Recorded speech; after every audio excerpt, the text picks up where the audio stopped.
Today's episode is brought to you by Forvis Mazars. SoundCartel.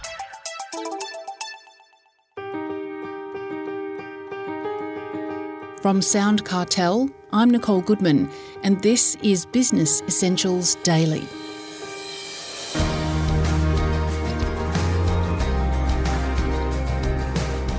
For small businesses, the cost of human resources can be substantial.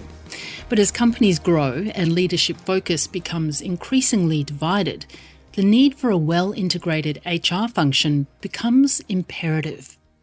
Ilona Charles is founder and CEO of HR specialists shilo.people, and as she explains to Chris Ashmore, a lot of business owners don't consider HR part of their business strategy. I think what I'd say is that they consider people as part of their business strategy, but not necessarily HR as a function. And it probably depends on the size of the organisation, obviously. And if it's a small business, then HR is quite a big cost to put in initially and in your early days. But I think people are front and centre of business strategy these days. How has HR changed over the years, and what makes it so important these days? Yeah, I think it's changed. If depending how old you are, you can probably go way back and think of HR in the old personnel days, which was very much about managing compliance and policies and procedures. And there's still an element of that today. And then we've evolved our business name over many years.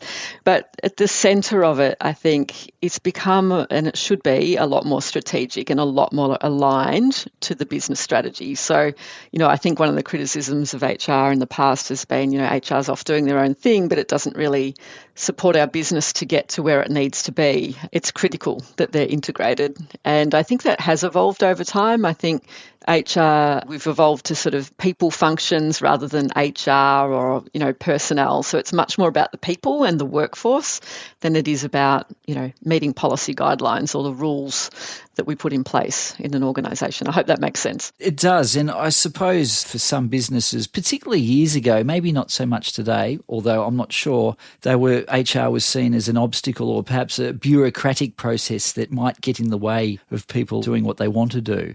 But it shouldn't be seen like that. No, definitely not. I mean, there's plenty of examples we can probably all quote where HR has been sort of the policeman or the holder of the rules and policy in the organisation. I think there's an element of HR that is about avoiding risk in an organisation, and so there does come a time, where you've got to be compliant with employment laws and legislation. And whilst that sometimes feels like cumbersome and burdensome, it does fall sometimes to HR to support the business to get those things right. But I think it's like anything. If you go too far one way, then you are seen as a bit of a blocker. And I think my philosophy is much more around, well, what are the sort of guide rails that we work within? And then what are the risk decisions we need to make and the risk trade-offs? Rather than saying you cannot do this, it's like, how can we do it in the way that's going to keep the organisation safe? Forvis Mazars has been a long-time supporter of SoundCartel, and now they're helping us bring you this podcast. Find out how audit, tax and advisory firm Forvis Mazars can support your business. That's forvismazars.com/au. Well, HR is an important element to any business. Why is it important then, do you think, to align HR strategy with the business goals? Yeah, well, it's pretty bad if your HR doesn't align. That's the first thing I'd say. I think you're going to have a much greater strategic impact if it's aligned. So, your workforce is often your biggest cost. It's your labour. If your workforce strategy is not aligned to your business strategy, it is going to cost you money. It's going to be inefficient. You may not be attracting or retaining the best talent that you need to deliver on your business strategy. And also, we talk a lot about engagement of employees. HR often is the leader in terms of that conversation around how do we best engage our employees, which is all about retention, to be honest. You don't want good people leaving. And how do we want them to be performing at their best? And so I think HR can play a pivotal role with that in line with what the business is trying to do.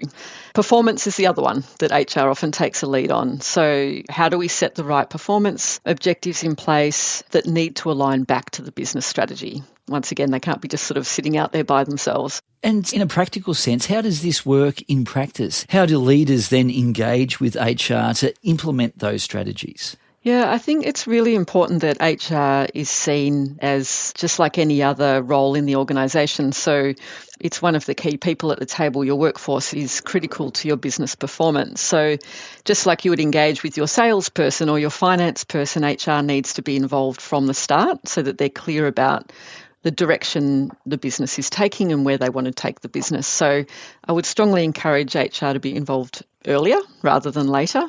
And it's incumbent on HR to do that as well. But I guess it depends whether they've got HR in their organisation or not. And if not, then it's about sort of thinking through, okay, what are the key parts of our sort of evolution where we think we need some support in terms of those people practices. Usually we might get a call if the founder or CEO is starting to be involved in way too many people issues. That's often the time when they think, oh my goodness, I need some help here. I can't do this anymore. That was Ilona Charles, CEO and founder of Shilo.people.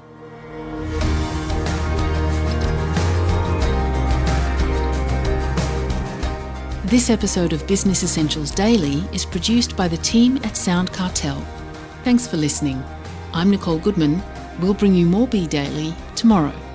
Follow @BE Daily Podcast across social media and head to bedaily.com.au for more from the Business Essentials Daily podcast.